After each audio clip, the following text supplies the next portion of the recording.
I assured her that if it continues and if there's exposure on those two individuals, that I would just reach a settlement where the case concludes and no one is liable for anything. So that's where we're at now. And I had a conversation with Mr. Gibson and Edith and earlier today, and I stated that I would see if we could get any kind of even a negligible settlement in the case and ensure that Mr. Guillen and Mr. Shar are not liable for any, would not be exposed to any judgment. Now, I don't know whether that will come to pass, but it's an attempt on my part to see if we can get something out of the lawsuit. Okay. So well, you don't know if there is a letter that was sent out today or last month. A letter? No, there was a motion for summary judgment. I was served with it earlier this week, and I have to respond to it. Now, I told Edith that I would reach out to the lawyers on Monday to see if we could somehow reach a settlement and put this whole thing to rest. I don't know whether we'll be successful, but the bottom line is I was given instructions not to proceed with the lawsuit if Mr. Guillen and Mr. Shar face any liability. And, that is the premise that I'm going on at this time. Okay. If it can't settle, the parties will willingly have a settlement where Grand Gedeh just simply drops the lawsuit and no one is responsible to anyone else. But we haven't reached that point yet. Oh, okay. And I told Edith that I would reach out to her after I speak to the lawyers on the other side. There is no trial scheduled, but there's a motion where was it Wells Fargo or Bank of America is trying to get out of the case, based upon the acts and actions of Mr. Guillen and Mr. Shar, and that the banks are really secondarily responsible. West Fred Guillen wrote here on his Facebook, he said, legal documents in my possession from the Civil Court Law Court in Media, Delaware County, stipulated that both Bank of America and Wells Fargo have filed to the court for summary judgment in their favors. You have any letter in your possession that the banks are trying to get their lawyers to? Is there a summary judgment in favor of Wells Fargo and Bank of America that you know right. of? Yeah. Yes, of course. I was served with papers earlier this week, and I have to respond. So I'll reach out to the two sides to see if we can get this settled. No, what I'm saying, so are you saying that GGA is going to cost GGA money because they have that is going to be in our favor? Be in our favor? No, the banks. Listen, either one minute. The banks, the Wells Fargo Bank and the Bank of America is asking the judge, the court, for a summary judgment in their favor. What does that mean? Right. That is exactly right. A bank just wants this whole thing to go away. That's all they're asking for. But they're not asking for thousands of dollars, because Mr. Guillen said it's going to cost GGA thousands of dollars in legal. No, they're asking that the court rule in their favor. That's all. Okay, but they're not asking for money. No. Oh, okay. So Boo, you got any question? Oh, yeah. I think the lawyer yes, I clarified. do. I just want the lawyer. I think she told me. I just want you to because for the sake of the listening audience, at the beginning we said we wanted the case to be dismissed. And when you look at the whole thing, you say, the reason I told you, I said, because we have no intention to go into any lawsuit with Mr. Frank Wynn and Jeremiah Shah. And you said, look, you know what? If banks go after, for example, they go after big guns, they're not going to worry about Frank Wynn and Jeremiah Shah. So if anything, I am, and pretty much you guys are my client, and I'm not going to proceed with anything without your consent. And there is no way we can come into, I can come into a decision without you telling me what to do.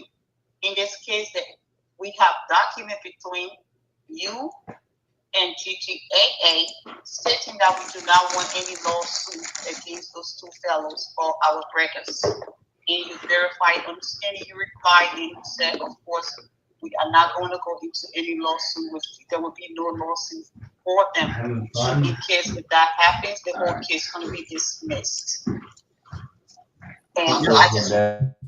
So either you already clarified that the lawyer simply explained everything in detail, in that the Grand Gedeh Association, neither Fred Gwynn and Wells Fargo and the Bank of America, everybody will be, they just want to do away with it. The banks, they want to do away with it. So basically nobody, Grand Gedeh Association would not, sustain any fees or whatever. So, everybody just go because either don't want to do away, she just want to do away with these things. She doesn't want to participate in a lawsuit or whatever. So you did that already, Edith. I don't know why Mr. Gwynn had to come up with something like that, which of course is not very clear. So the information is clear. The lawyer make it clear that the court, because Edith doesn't want to deal with it, she doesn't want to pursue any court action. I can't control it. Everything is clear. Right. So I was just trying to make sure you clarify that the members of PGAA for them to understand that and Edie Paul is not going after any lawsuit against Jeremiah Shah and Fred Wynn. Right? Well, the lawsuit has GGAA going against them, but you contacted me and said that if there's any exposure to their part, that you want to drop the lawsuit, period. Correct. First, I requested for it to be dropped. And you said that the bank is not going, you're going to see if the bank is not going to go after them. And we said, how possible would that be? And you said, most likely the banks did not go after them. So we said, and then you said, in case there's any time of the lawsuit that they're going to come after them, we requested for the case to be dropped. And we have that, and we have documentation to that. Right. Okay. I don't want to hold you up. Well, you have made a statement. I don't want to interrupt you. Is there anything else that you have to say? No. Okay. All right. Let me state that I don't agree with every characterization of the conversations that you and I had, but I did say that if you're instructing me not to go forward with the lawsuit, if Mr. Gwynn and Mr. Shah face a judgment against them, I said that I would contact the other side and indicate that we are withdrawing the lawsuit and enter into an agreement with them. Exactly. Thank you. That's what I needed to clarify. Okay, thank you. To clarify. Okay. Thank you. Thank you, Mr. Freeman. All right. Honestly, I cannot control what people say on Facebook. Mm-hmm. People have all sorts of opinions. People look at things under different lenses. They have different interpretations. And that's something that I can't control. I'm sorry, but okay. Well, look. So one last question before you exit out. So the goal right now, like between you and Bank of America and Wells Fargo, with everything, what is the goal right now? Well, I mentioned to you earlier that I would reach out to them on Monday to see if we could get this resolved. If we can't get it resolved, you're instructing me to indicate that we should enter into an agreement where we withdraw the lawsuit. Thank you Okay. very much. Thank you very much, Madam President. So, Mr. Boo and Mr. Freeman, thank you very much too. Yeah, and before the lawyer is out of the line, and I just want to make sure that I just want to say something for you, my brother. You see, this community that we live in, communication can build our nation. It can also destroy our nation. And I think this is very unfair for Fred to come today and post that document on Facebook, knowing very well this conversation regarding him and Jeremiah Shah, Mr. Jeremiah Shah, and President William not being involved into any lawsuit. Fred was the one he spoke to. He even advised this administration. He said, "Oh, if the people are not going to come after us, then that's fine." You know, he agreed. We even have meetings before we can even put anything in writing. And Mr. Wesley and Mr. Bobby, who is like a father to most of us in the community. When I say father, he's a veteran that we all do respect. But mainly, he is heavily connected with Mr. Williams. So I asked him to be part of that meeting that time, where in the majority all voted in favor, even the decision that Fred Williams came up with that we have. That we already You'll go, okay. agree with. You'll go, and then when nothing coming after, then they can get any money from the bank. Fred knows that you were part of that, and because of the election. Because I can remember on the show. I think last year when I had the same lawyer here, Fred called in and said, "If there's money going to come to Grand Gedeh, then go get the money." That's what he said right on my show. Exactly. So when they're trying to get the money, when the people trying to get the money, so then what's the point now? You write your letter and you run with the letter on Facebook. I don't understand it. The court process is not something that you can just walk to the park. It takes forever. Mm-hmm. So when we, and that was a long time we did that. So the people trying to resolve everything, he knows about it. But because election is coming, anytime something he wants to come here and post up, and I don't know what kind of attention is that. I really don't know. So you think the letter from Fred, the particular post from Fred, is concerning election? Yeah, but it's still not fair because besides the election, I think it is very unfair to the community for he, as former president of this group, at this point in time of our lives, we should focus on rebuilding our community instead of breaking it apart. And for him to understand that I have no intention, we have documents. Even I forwarded that document to even Mr. Jeremiah Shah. Mr. Shah he's like, "Oh, I didn't even know we have this document in place." You know? And for some, you participated in a decision. Even like you said, he came on your show and he even actually went for that. What brought it up today? Why would he come up with that? If you got a document, you know the people what we wanted to see happen. Maybe the people going to go discuss that. And if the people say, "Oh no, we are not going to settle for that," then so be it. We dismiss everything. That is the agreement. That's what is written. That was also that's something we also verbalized. So why would you now come on Facebook and put something up? I don't know what it is for people to come and put it out for popular ridicule. But I can tell you guys, I have nothing but love for my family and for every one of you guys, my brothers. Including Fred William. I have nothing but love for my brother. This is why I'm fighting for him. This is why I'm asking for the kids to be dismissed against him. And I will do it anytime for anyone. I will try to avoid whatever it is to not to make sure that my brother Fred, regardless of what's going on right now, I will still maintain my position. Thank you, Madam President. I want me to stop because he has people listening to him and he has people stop misleading people. And like I said, as a leader, one last thing, you would need people to follow you. And when people cannot trust you, when people cannot believe in you, you will not be them. Eventually, the people will fall and the people will drop. And when you look behind you, you will have nobody behind you on that line. And Thank you, Madam President. Go ahead. You also what? And I also want to tell my brother Otavio Gillen, this is what instead of reaching out or to get the rightful information, he posts that on his wall. DJ, what is that? This is not about politics alone. We got a community to build. We can't just be doing this and think it's a good thing for us to keep ripping each other apart.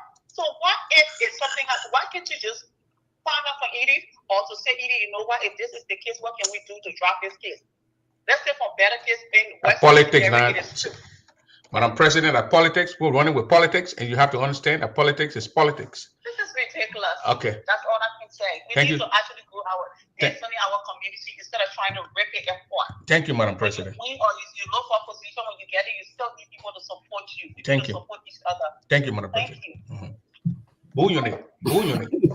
That's the voice of Edith. She had a lawyer on the line, and you heard everything. Everybody listen to it.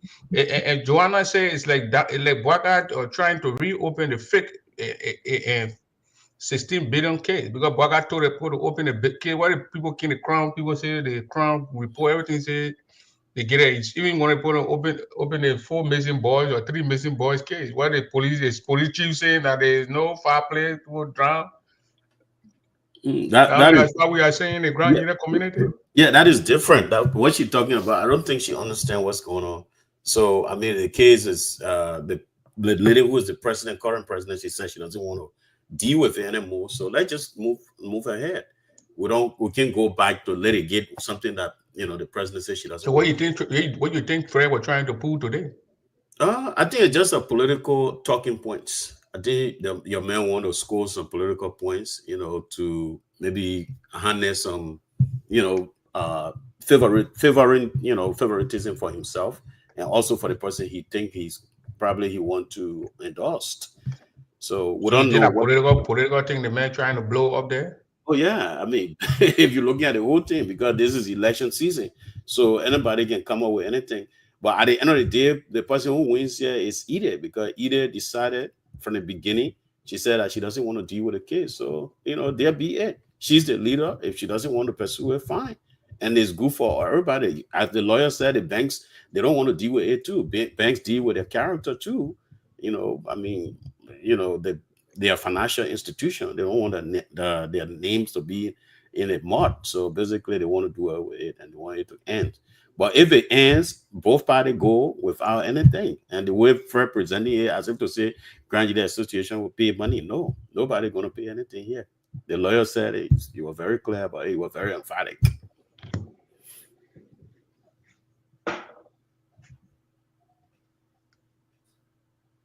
Okay, boo. Yeah, so, I mean, nothing, our brother just got to make sure that he present the right thing. Giving half information can be very, kind of confusing to confusing. Get the credibility to a stick. That's what the president said. So I don't know if you're shot to Body's house and call all these older folks and you came to an agreement. Why kind of run with thing now? Why I don't understand. No, the agreement is because that either because she's the president, she decided to do it with the case. I mean, for us, at the end of the day, the lawyer convenes. During our time, the lawyer said it was prudent for him to go. For those big banks, because they were responsible, because they let the guys down. They allowed the transaction to take place. So you're going to go after the bank. So we say, okay, go ahead and go after the bank. So it's not like we took upon ourselves to go and sue people. No, because he felt that people took advantage of the system and they went to the bank and got the money. But so why is it since the thing started, you can't hear the other guy? He and Shaw now, Jeremiah Shaw. Only Fred you see coming with these cases, and then you don't hear from Jeremiah Shaw a lot. Jeremiah Shaw was just, I think maybe he was just used as a point. The whole thing probably he's a guy who was used to carry out some transactions. So at the end of the day, he receives most of the communication probably. So, but at the end of the day, the president, who is the president, the active president, the current president, said that she doesn't want to pursue it. So that's what make the whole thing. That what make the case to because it's not for Fred first time crying that they want to come after him in the Grand Gedeh. I'm asking why shall Jeremiah not coming out to say, they're coming after me in Grand Gedeh? Why? I think Jeremiah know better. I mean, he got the information and the information is clear. It's very much, to the point. They said that they're not going to go after them because the bank, the either poor, set them free and said, look, I don't want to pursue this thing. You just forget about it. The money gone. Whoever took it, fine. And, those are our people.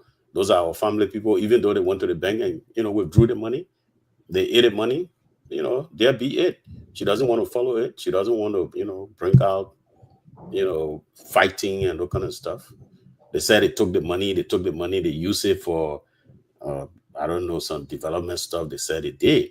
But I mean, you can withdraw money, but you got to withdraw it with approval. You can't just go in the bank and take money. So all these things, she says she doesn't want to go after it, fine. So there be it. But him bringing the thing over again to score political point that he's the victim here, that's unfair. It's unfair to the Grand Gedeh people who contributed their money to the organization. And the man mentioned your name in the stuff he wrote. Yeah, that's why that why I'm making that comment. I said that he got he got right to mention names because I mean I don't blame him because Idepour decided to let it to forgo the case. You see that? So Idepour forgo the case, so he can say anything you want to say. But if you want to say something, you got to be factual. You got to be straightforward. You can't put half information there. Okay, the information is clear because the current president, decided to let the case, to forgo the case. So they're not going to apprehend them. They're not going to go after the bank. So that's what he's supposed to say instead of writing things over there. Let me read what the man wrote. Yeah. Let me read right there. Highlight this. Like these documents were sent to me because both Jeremiah Shaw and myself, along with both banks, are defended in what I term a bogus lawsuit that was brought by an egotistic bull back in the 2017, headed by Bull Unit, just to settle political scores. So who is setting the political scores here? He the one that's settling the political score because Buyale is not complaining. Buyale, No, he's just trying to tell us that he said this document was sent to him because both Jeremiah Shah and himself, along with the banks, both banks are defended in what I term as a bogus lawsuit that was brought by an egotistic bull back in 2017, headed by Bull Unit just to settle political scores. And so he's telling the people what the thing was for. That you guys were egotistic. Yeah, that's why the lawyer make it clear. The lawyer came out this tonight and said that the president, current president, don't want to go, forgo the case. She doesn't want to follow up with that because she doesn't want to carry out some division in the. Well, I understand all that stuff, and people listening don't understand it. But the man said the board were trying to set up political scores. It was not settling political score. The thing was very straightforward. Including Bull, the chairman of the board, then. Yeah, he instructed Jeremiah Shah to go and withdraw money from the bank, and that's what we're following up with. Because before you withdraw money, it has to be part of the budget and it has to be approved. But while we're going on with the case, that's the time they withdrew that money from Wells Fargo Bank. You see, in fact, they used that how they call it, the emergency summit that they had. They have a mini convention, and during that mini convention, they wrote a letter. They empowered Jeremiah Shah to go to the bank and withdraw that money, and that's what we were talking. So you didn't go out. The board didn't go after him to settle political score. Yeah, it's not political score because if you go in the organization account and take money there while we're having investigation, that's not egoistic thing. It's not settling political score. We're acting on behalf of the organization to make sure we retrieve the organization money. So nobody, we didn't have time. So you think he's playing the victim here? Yeah, he playing the victim card. That's what he's doing. Yeah, so I mean, those are the things. He should be happy for Idepour. Idepour did well for him. Yeah, Idepour says she doesn't want to follow, so that's what it is. Well, it That's was how. if it was bullion, you're going to go to Oh, the bottom of the case. oh yeah, definitely. Bouillon will go foul. He will go, and see the bottom of the case Hmm. because we know what happened. You see that, so we'll make sure because we're not going after Fred Gwen, we're going after the bank that allowed these things to take place. Oh wow. So, do you think either Madam Poa is seeking peace, reconciliation, bringing people? What do you think? Yeah, she has a point. She's trying to put people together. She's trying to unify the community, and not everything, according to her, not everything that happened in the past she'll go after. She's starting from a unity point of view. She want to start a new chapter, and that's what she's doing. So, what you say? What you think? What it coming from Mansfield Dorbor? By the way, Mansfield is from he's our neighbor, but he's always following our show. He's my senior brother Yeah, yeah, from Minnesota. Mansfield Duopo, he had a good point. That's the reaction to corruption. Because when somebody does something in the Liberian context, oh, you're leading, no, you're leading, and the person who did the thing, the person will come back and say, oh, yeah, I didn't do anything. The people are just after me.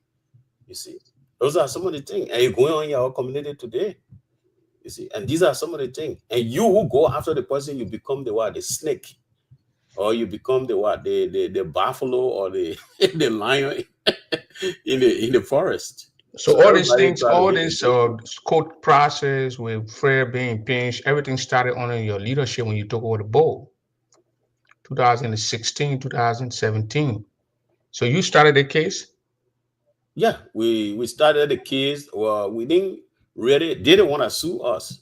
Fred is the one that sued us because he said that he felt that we took him from power, illegally. That's what he said, and that's why he decided to sue us in court. We didn't sue in court, Hmm.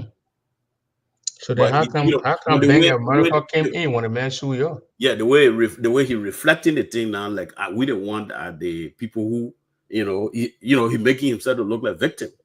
You see that because he sued us in court and we had to defend ourselves. He That ran to court. we impeach him because of so and so reasons, and we show all documentations why the action was taken. So when he first sued you, Grand Gedeh Association, you were the board chairman that time. So how come now Bank of America and Wells Fargo came in a lawsuit in the wherever that went on? Or he sue you, then you counter sue him? Yeah, when he sue us, and then after the lawyer look at the whole thing and say, oh, there's a point here. So the lawyer discovered that these guys went to the bank and took some money. While the case, all this stuff were going on. So he decided, or he suggested that the bank allowing these people to go to the bank and take that amount of money without any board approval, that's a criminal activity. So he decided to pursue that. Well, why would you think the bank would know that they go in there were not approved by the board? Or you guys wrote the bank and told the bank, or Yeah, how? what But they did the was bank will that, not know. yeah. So because the man was impeached, and then after that he held a mini convention, and then based on that mini convention, that how he used that to go and take that the amount of money in the bank. So when we reviewed that, the lawyer suggested that there's a good case with the bank because the bank shouldn't have allow the disbursements of money for the organization. It has to be approved by the board, which of course then it didn't happen. So that's why the lawyer took that action to pursue. I don't understand this guy question, but let me read his question. Maybe you're gonna understand it. Said Mr. Boo, all the prosecution you guys carried out. What's the outcome? Yeah, Why is fighting for unity instead of creating chaos and another GGA ISDZ or all that kind of thing. So, well, the first question is going to you. All these things, what are the outcome? yeah. The outcome was supposed to, happen, but because of the new dispensation, the president who's supposed to end the case supposed to end based on the bank because at the end of the day, the bank was responsible for the action that these guys took by going to the bank to take the money. So since the new president came on, the new dispensation came on, and she said that she dismissed the case, she doesn't want to pursue it. That's the outcome. The outcome, it ends because once the new president take over and they say that they don't want to follow up with the case, then that's it. The case is dead. Okay. So you both now former board chairman, been here with us, former chairman, former that way strategist, and how do you see Grand Gedeh going? Think we're making progress, or some things Um, need to be done? yeah, I mean, if that's why we since the new president, the current president, you know, I think with her administration, I see a lot of good things going on. I mean, she decided to have unity. We have a lot of fragmentation in the community, and she decides to put people together. I think we probably heading at in the right direction. If the people who carry out certain things and they decided to come and join, if they see the unity that this new president trying to do, and they follow suit, I see the organization going forward instead of having fragmentation. The community is small.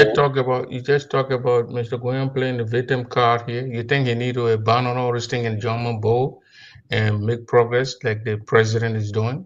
Move on and call for Yeah, if he peace and is unity. serious, I think if he is serious for unity, I think in German board with Madam Poor to make sure that Grand Gideons unite instead of having different organizations.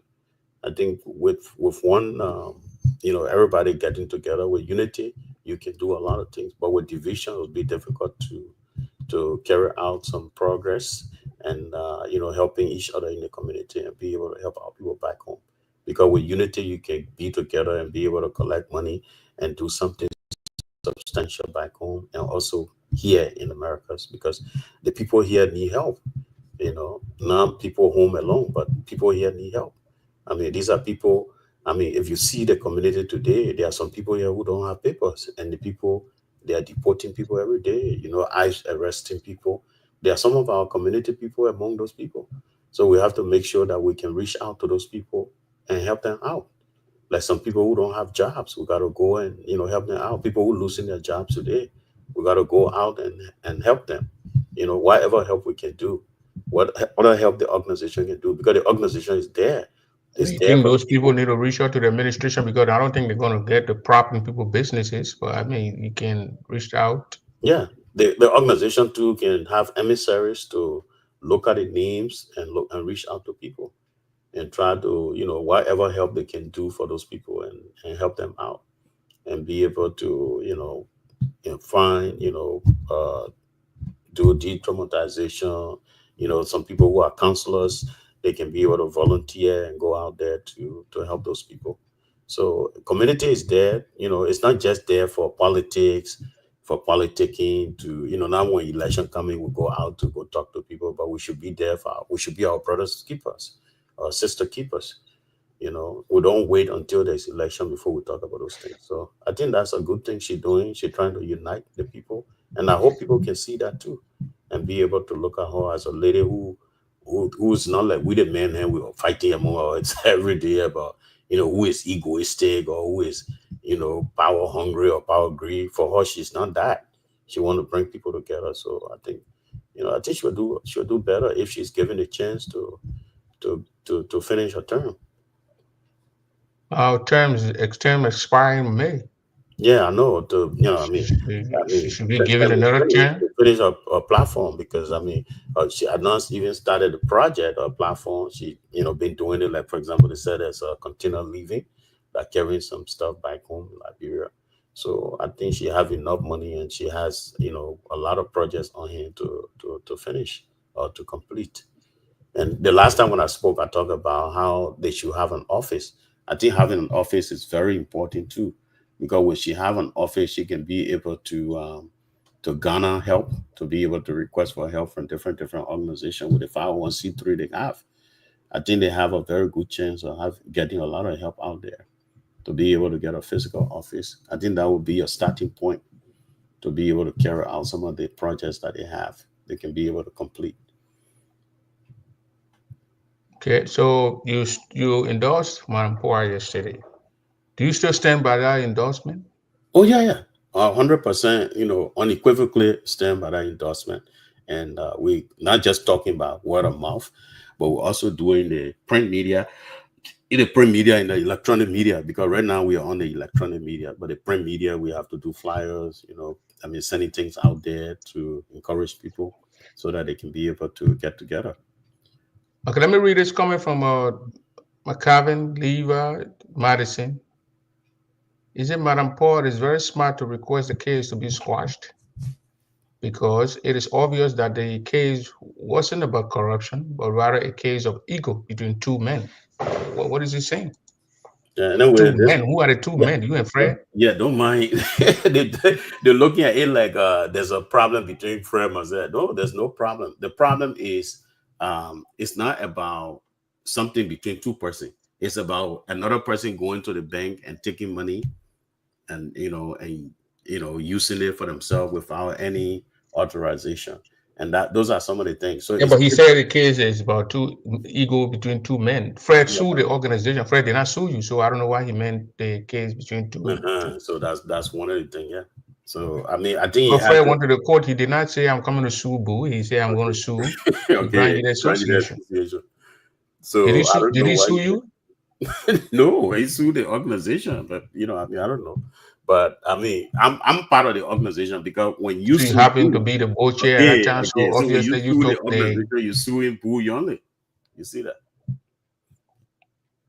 So it's not a class between two people of ego or whatever ego you want to describe it. One other person doing something that is not right, and the other person trying to what? Make it right. Hmm. So it's not about the way you describe it. Because I think this guy is in denial.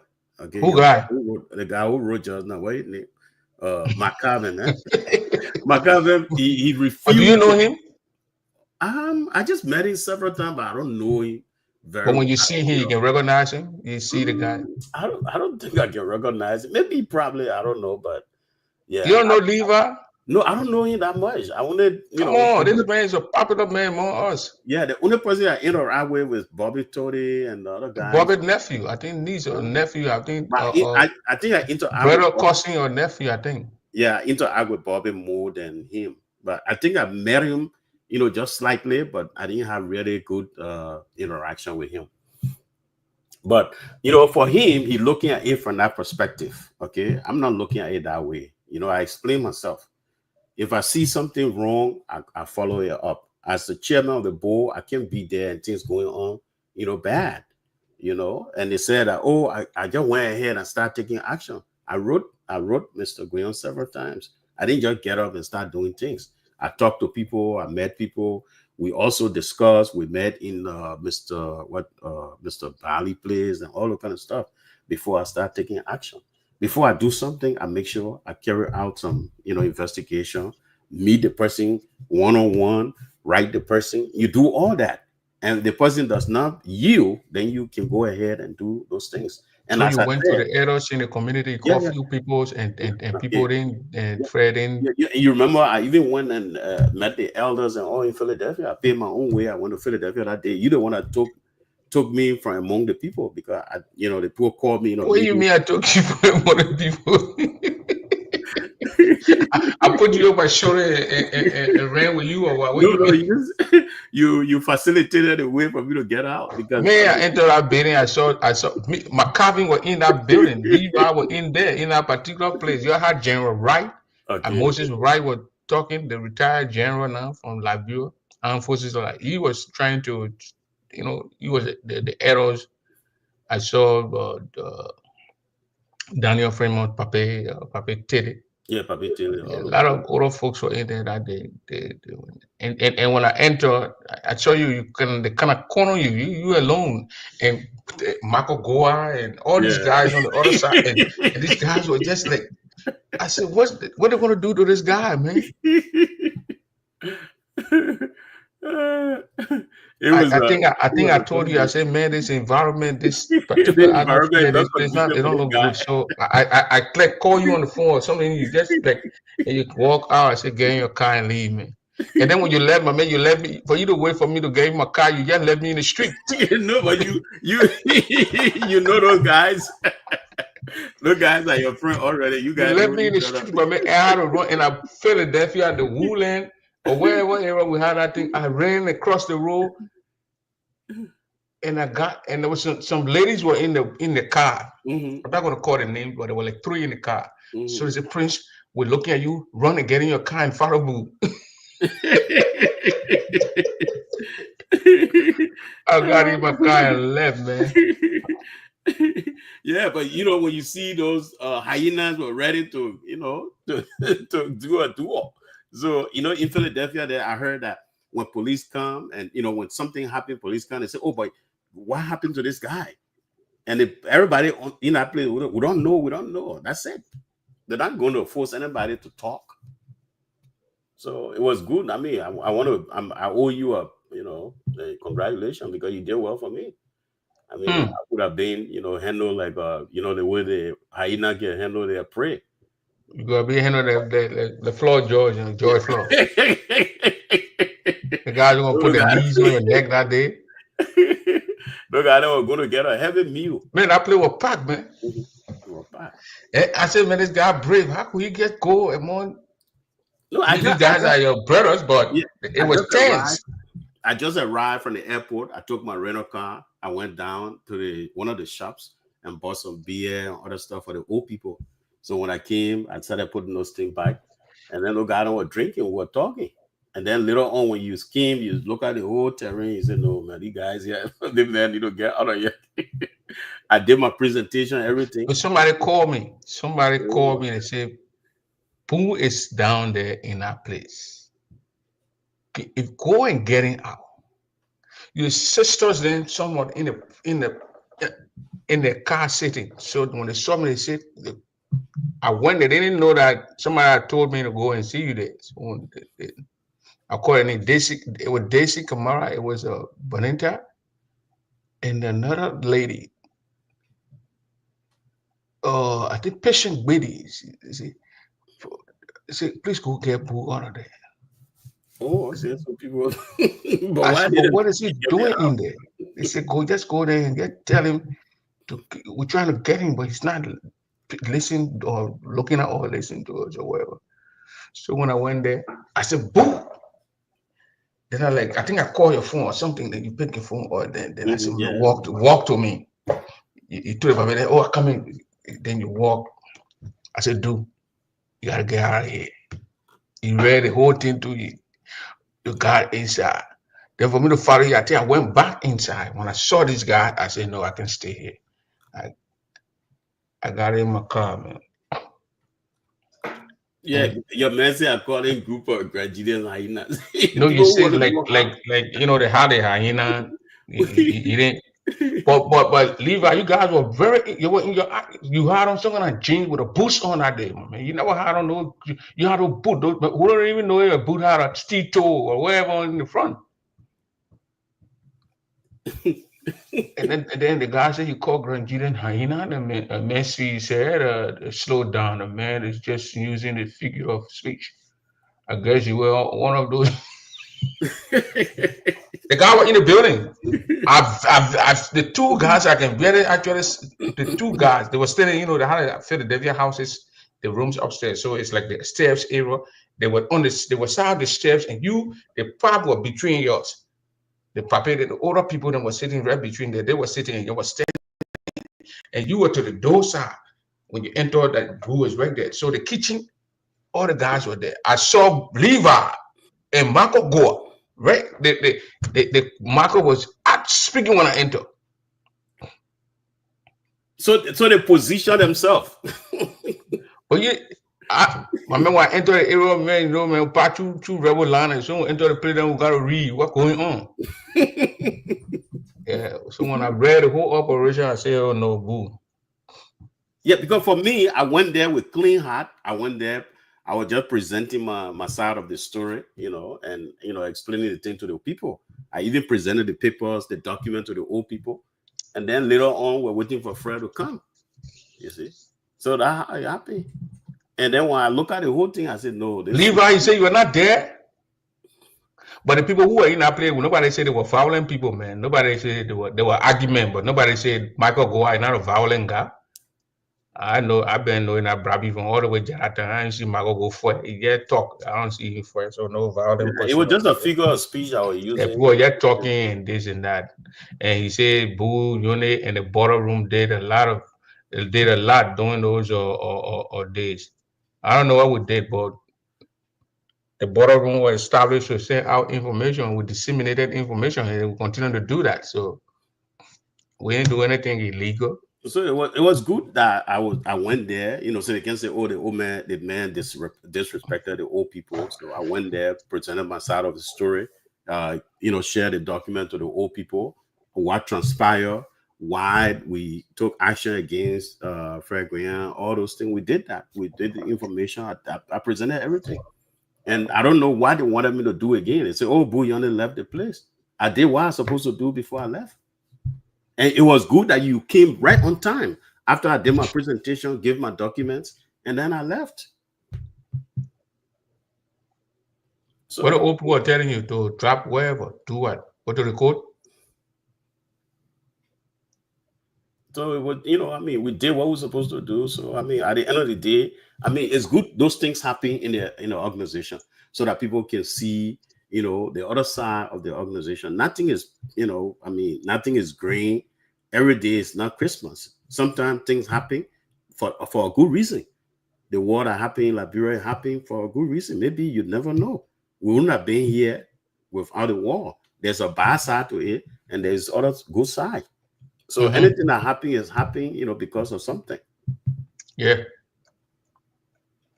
Yeah, we just got to move forward now instead of dwelling on the past. We got to move forward. We got to make progress. What progress are we making now? Okay, we have a lady in now who stands for peace, and we have to be there to support her to make sure that we all have peace. Because with the money thing, people know, everybody's eyes is open now. Whoever had the organization money, everybody looking at it, which is a good thing too.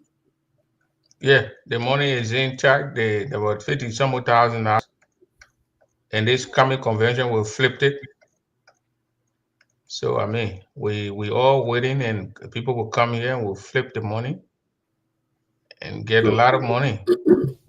And one of the things I keep on talking, Prince, is that in our organization we have a lot of things to do. Okay, the organization is big, and Liberia, the country is rich. We have so much resources in Liberia, and some of all we have exit strategy.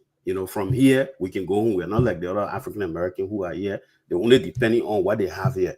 For you and myself, today you can sell your house. I can sell my house, even if I can get the half of the price. Okay, let's say my house, worth 500,000 or 1 million.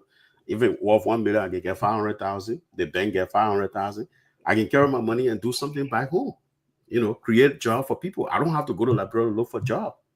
And you see, I can go there, start my business, look at what the people can buy, and then go to China, get a machinery, and start my little business and employ Liberians. I don't have to work. I don't have to go look for a job there. You see that? I can start my business and employ Liberians. So those are some of the things. Yeah, Mency, this is a Boo unit. Boo unit is Alex unit and Alex Blade, Isaac unit, and all these. Yeah, those are my first cousins. Yeah, first cousins. Yeah, so Boo, at least we get a little clarity on the thing. Even though your name was mentioned in there, Boo, guy went in there with ego. He couldn't listen. He wanted to get his own gobble brother prosecuted. We heard all that. Our people, they look at things differently. So we have to respect their views too. But we're not here to kind of do, tribalism or nepotism or, favoritism.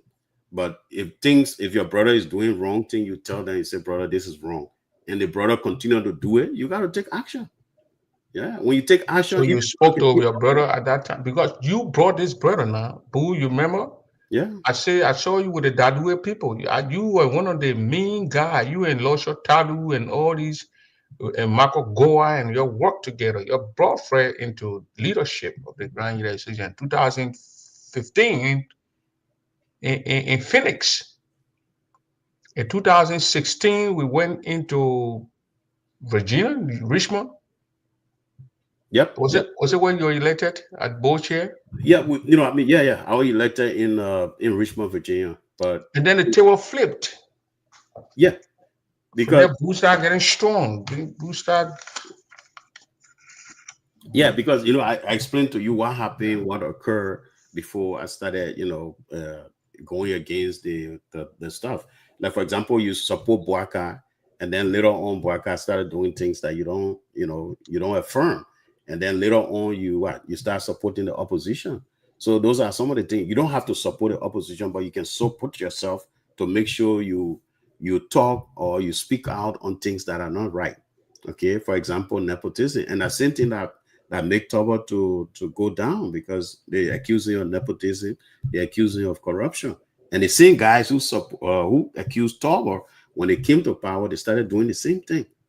You see, that's why got La period like that today, and the same thing the local organization we I practice. heard you spoke out against these guys. You spoke out against the PRC government. Oh yeah.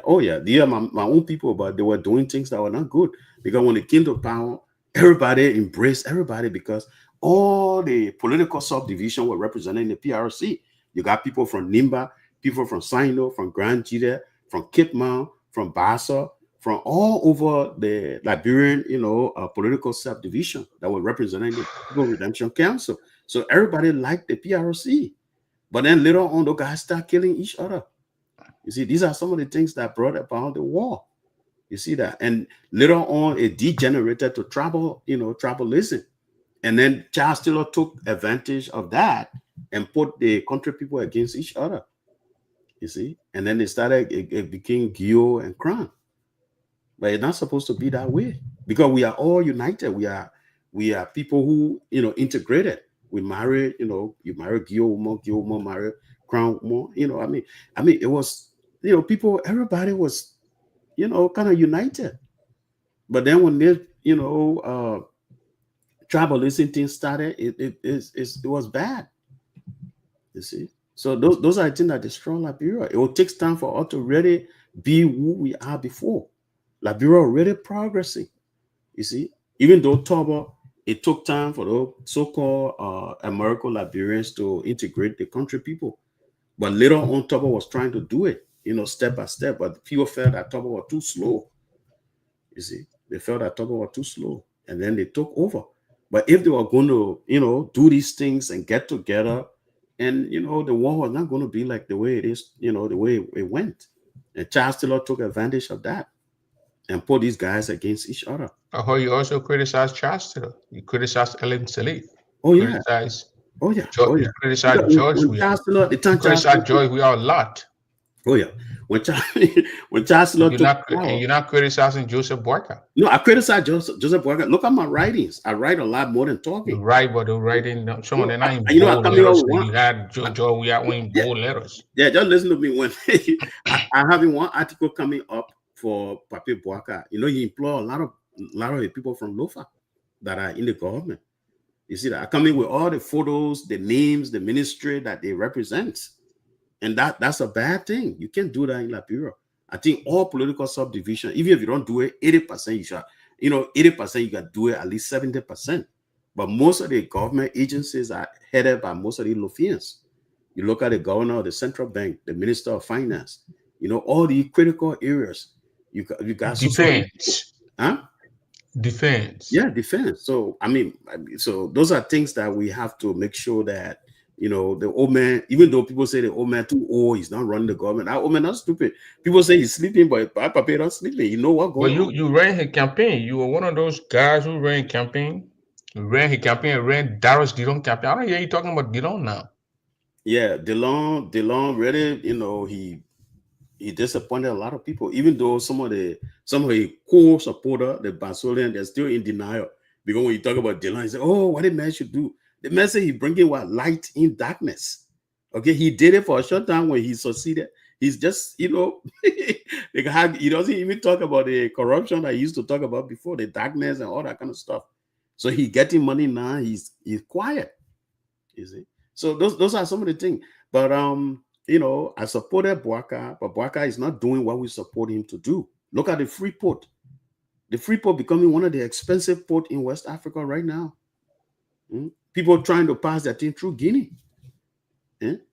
Guinea and look at Togo. That Togo is supposed to get Freeport. Would I even supposed to call our port Freeport? Yeah, you call yourself Freeport and you charging people. When somebody get one old car, you charge 3,000, 2,000 from it. That's it. So everybody go through Guinea now to get their things. Even the Ivory Coast, they are going through Guinea. I got a friend in France. He ship most of the thing in Guinea and then he get it from there. But Yubote is on the line. He said he want to correct something you said about the PRC and the Dorbor Iraq. Oh, okay. Mr. Yubote, go ahead.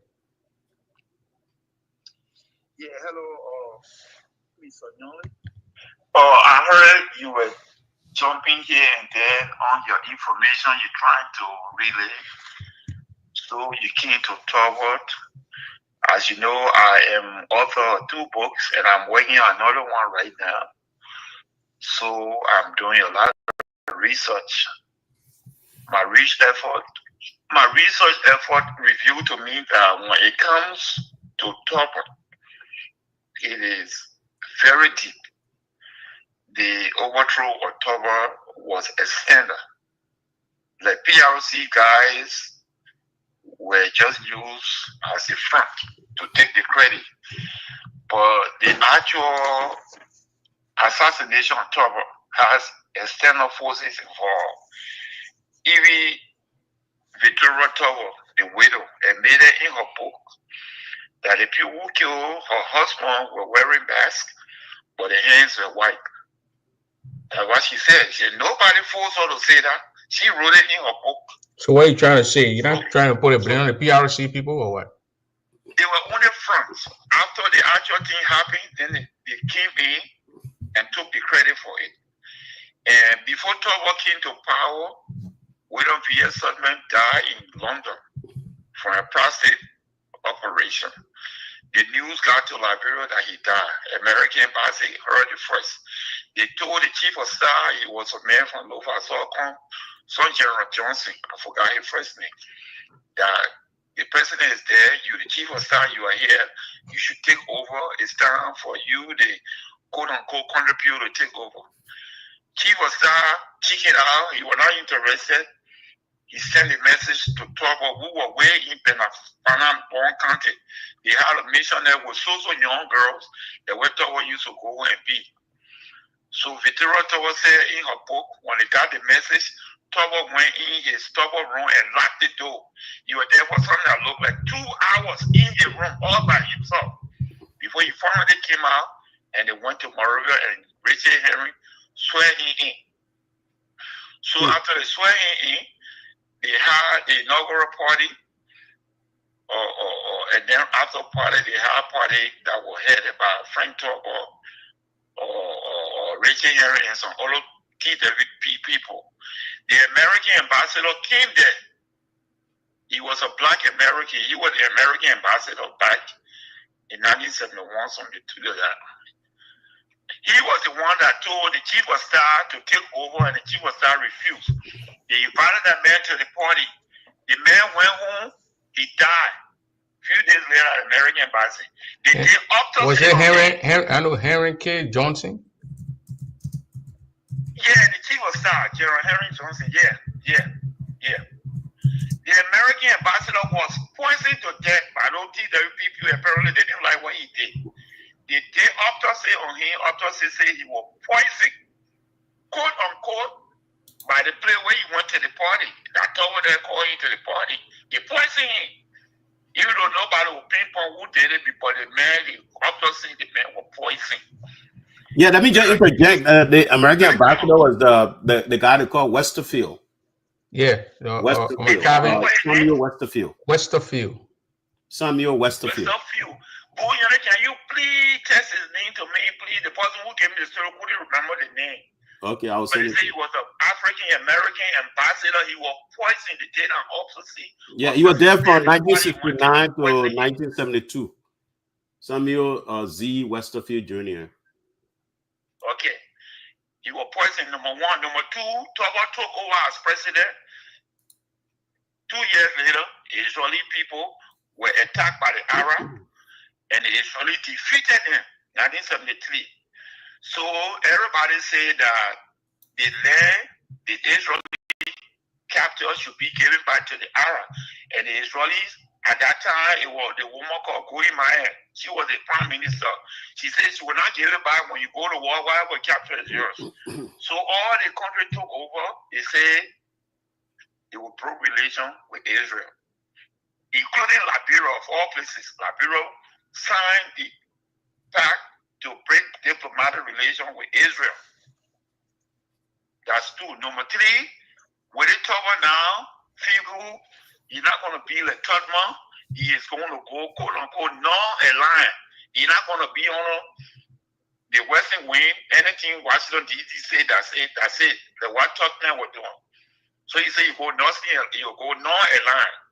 By so doing, he started bringing in Soviet Union embassy to a CIA headquarters, which is Monrovia, Liberia.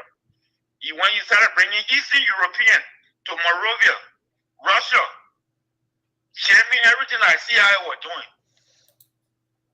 American people did not like that at all. Then with all of that, Jimmy Carter came to Liberia in 1978. I remember I was in ninth grade. I was on BWI. We want to welcome Jimmy Carter. Jimmy Carter did not reach the march. From the airport, he went straight to the American embassy, Bama Point. He didn't even sleep. He went back to the airport. He went to D.C. after he came from Nigeria.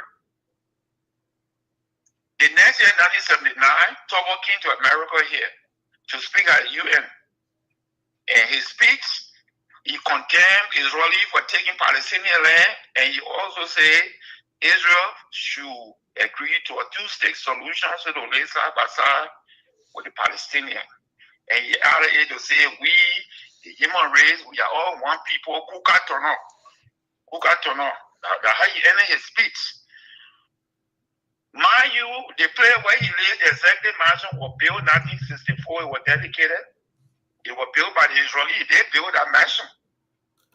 So I'm not here to pinpoint as to the foreign people that Victoria Tower killed her husband. I don't know who did it. It might just be some missionary that people pay to do what they did. I don't know. Don't quote me on that. But I'm saying that killing of Dorbor was not done by the PRC people. They wouldn't took the credit as front. It was certainly extended because Dorbor felt that Liberia was a sovereign country and Liberia can measure arm and shoulder with America, with Soviet Union, this and that. But you forgot to know that might makes right.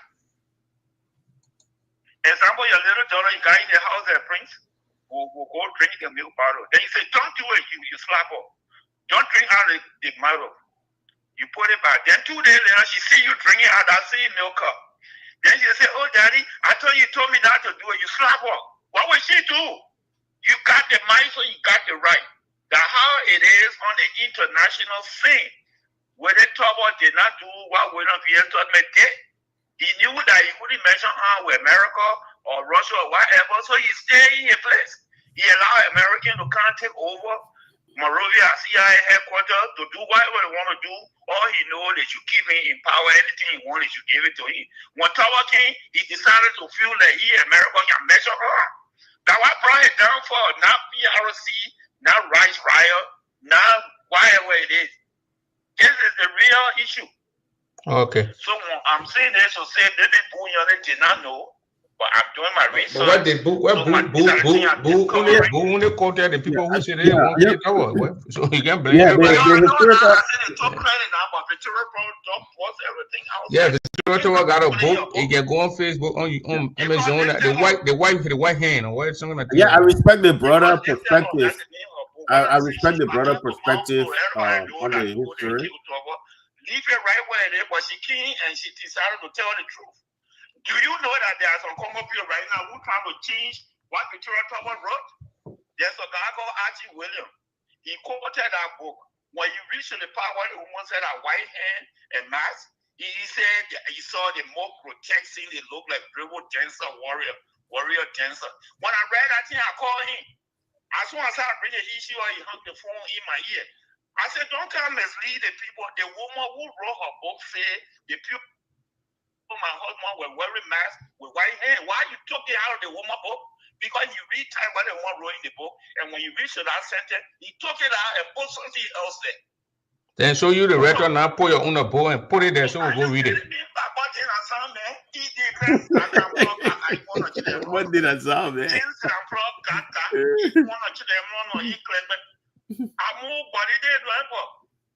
you know that when Henry Johnson said he came to the library at that time, Moses Wright was there. Moses Wright went to see him. He was in the after the war. So when Moses Wright went there, because when Henry Johnson said he misled Kumaba to 1985 coup, and they arrested her, she was a shopping. And Moses Wright made sure he put her in a custody of another woman who was superintendent of pastor. She just died. I forgot her name. She was a soldier. So he told the woman, you look after this woman, nothing should happen to her. So that's the reason why Eddie Johnson said he came, Moses Wright went to her, hopefully so Eddie Johnson suddenly will recognize and maybe show him gratitude. So she gave him an envelope. So General Moses Wright. So thank you so much for what you did. Moses Wright said, okay, you put the envelope in your pocket. He went home. When you went home to a house, you opened the envelope. Money was inside. You know what? $13. $13 were in that envelope. You ordered what? The 13 people that were executed. That the 13, that one was in the envelope. You wanted your very show when Mommy told King that time. She said, who brought the list of the people who were executed? What she said? They said, I see Henry Johnson Sally. Because those said, did he know these people that Henry Johnson Sally know that Henry Johnson Sally will love me to do? And because Doe couldn't do what she wanted, so she let her went to Kumaba. And she started putting their hand against one another. Okay. So, okay. All the details will be there. Okay. Thank you. Okay. Thank you. I just want to call and say this. Yeah, thank you, Mr. Yubote. I enjoy your perspective, but everybody, when it comes to history, everybody got their perspective. We all do research, but we also look at different historical literature, and based on those literatures, you kind of diverge certain facts that you use to be able to propound your own talking points. But it's true that Dorbor gave a lot to the Americans. I mean, Americans, these are the people who helped to found Liberia, especially when it comes to when you read the history, 1822, when the people got their freedom and all those kind of things, they went to the Providence Island, American Colonization Society, all that historical perspective. Americans are helped throughout, even though Great Britain was the first country to recognize Liberia independence. But at the same time, our war, starting from the death of Dorbor and how Dorbor came in as the vice president, he became president, and all that historical perspective. What all happened, we all learned about these things. We saw them. Okay, some of them, like for example, the OU, when they have the OU 1979. I was living around crying. I saw all these presidents passing when Idi Amin and those people. We heard about them. We saw them. Yeah. So I mean, the history of Liberia was very interesting. Liberia was moving very well. It's just that our people, the country people, the indigenous people, they suffer a lot.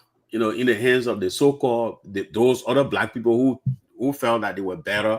They felt that they used to eat with fork.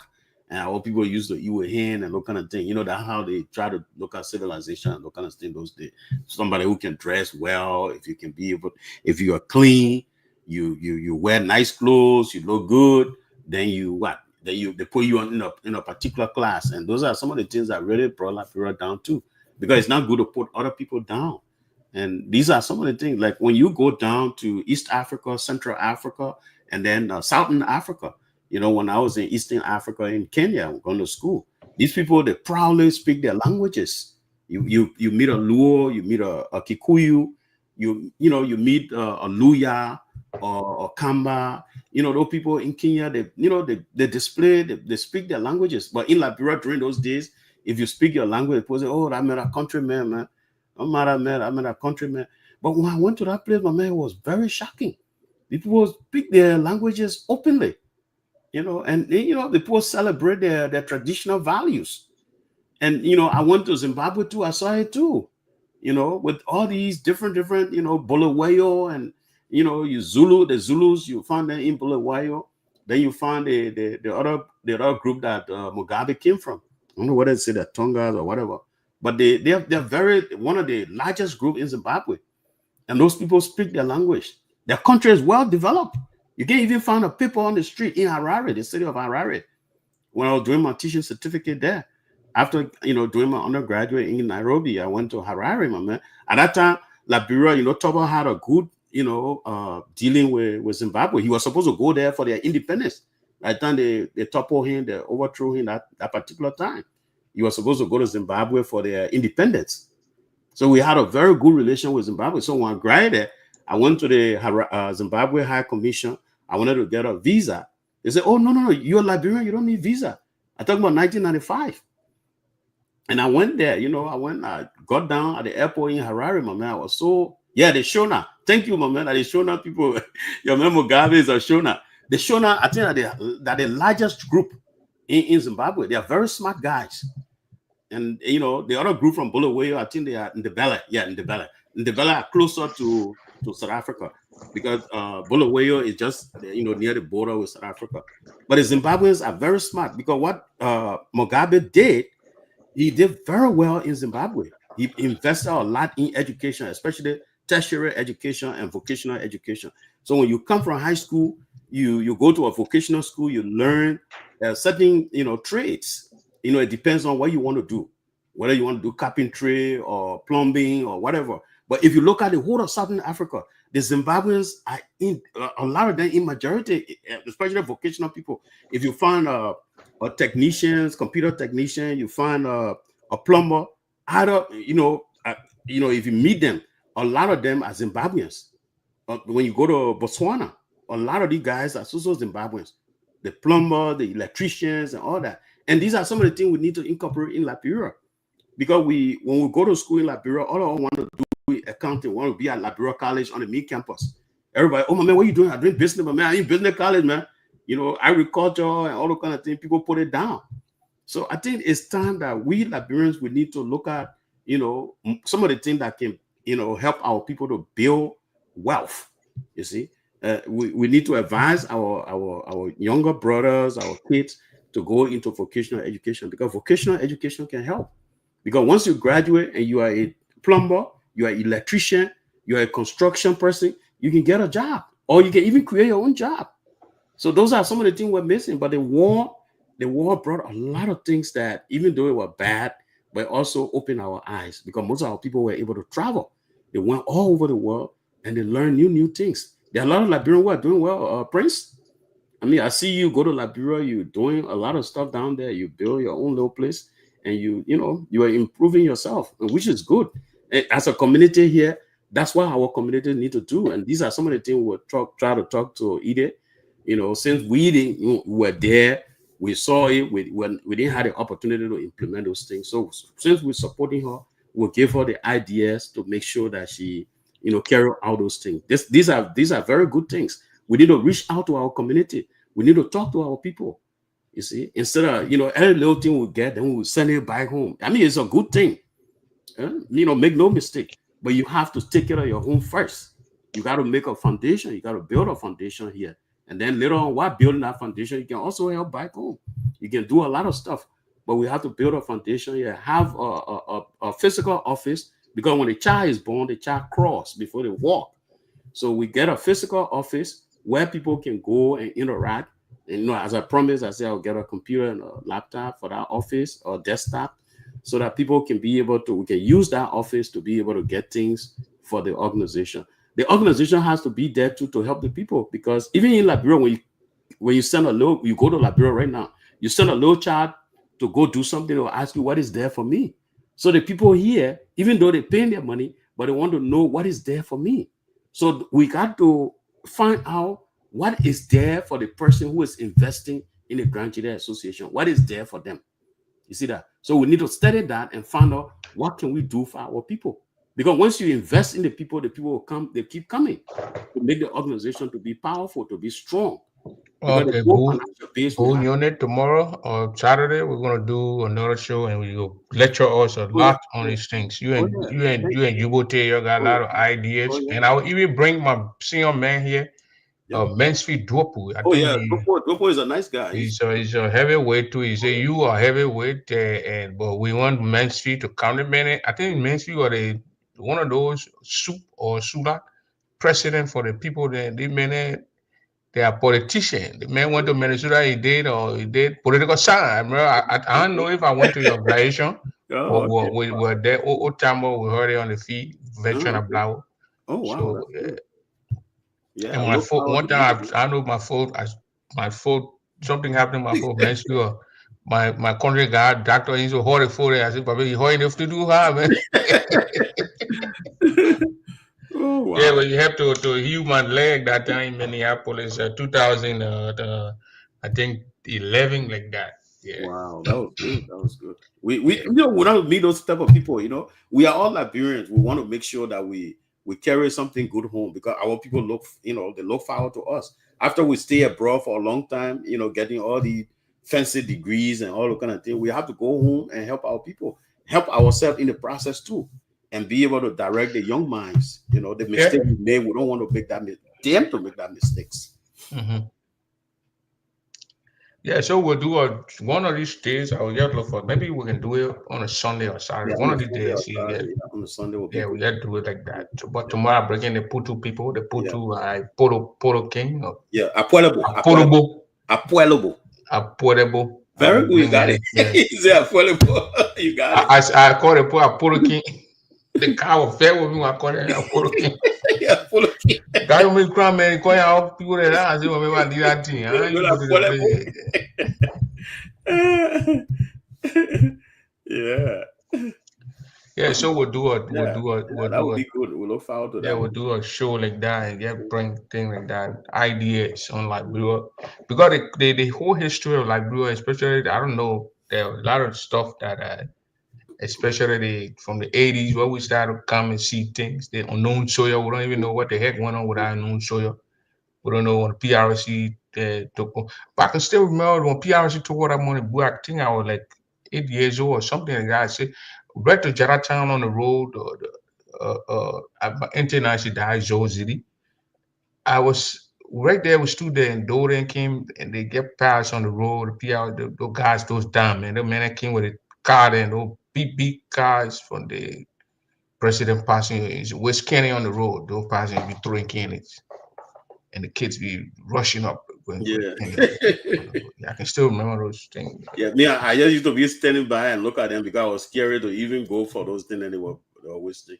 Where I see a lot of people, I don't even go around there. I just, stand far. I stand far from everything.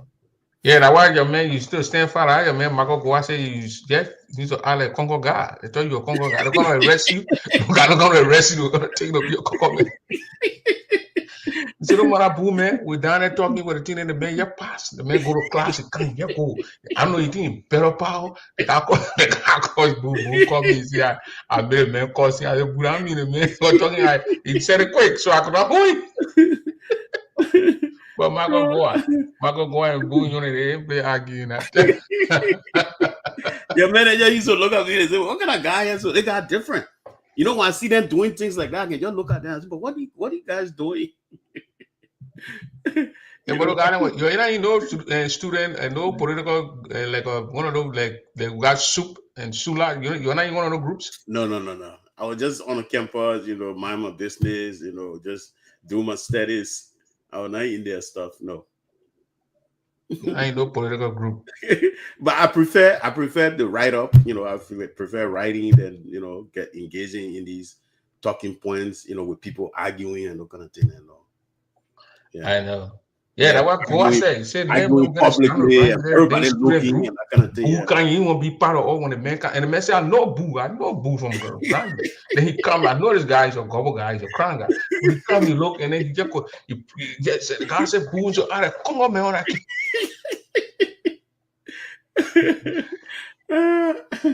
Michael Goa. Yeah, he and Fred used to be moving together, you know. The man Bowie them, all the guys. But we had a good time. LU, like University of Liberia, was very nice during those days. What year was that? 87, 88? Yeah, 87, 88, 89, you know, 87, 88, 89, yeah. Yeah, those were the days. You just go to class, you come from class, you just get in your bus, or you just walk to your I just go straight to my place and just sit down. And the just man observe the guy. discussing on politics, how to hit back and do the thing. He said, no, I ain't got time for this thing. You know, African politics is bad, you know. The people can arrest you, they put you in jail. Who will talk? Nobody know you. Yeah, so you got to be very, very careful. You got to observe and just look at them. The same thing in Kenya, my man. The people can be very brutal. You know, those guys, my man, the police can be very, very brutal, my man. So politics in Africa, you got to be very, very careful. But Botswana was very good. Botswana, the people, you know, they respect their people. They don't do that kind of thing. You know, the people, you know, they are very different. They are very nationalistic, and they are very patriotic. You see, the people. Why are you laughing about me? No, but man, the way you say they put into a brutal, I said they got scared. Oh yeah, but they say your brother was a member of this on the same. Oh yeah, Isaac. Yeah, Isaac. You know, he's Isaac. Yeah, Isaac. They call him Isaac Gedeh Youngly. The guy is he's a different Youngly. Oh, okay. Yeah. You know Isaac, Alex Yone, Yeah. Jenkins Yone. Oh yeah. Your man, pa, he can talk. He like talking. He's the politician among all in the family. He's a very good, you know, talker. Oh, okay. But Jingy and Alex, he don't do too much politics. No. Alex don't do politics. Mm-hmm. Now when so how you grade this government and this white government? Yeah, I don't know. I just I think Boaka already let us down, but I see some, you know, there are some good things, but the bad things are more than the good things. Yeah, because they came, they criticized we are, you know, allowed certain company at the Freeport.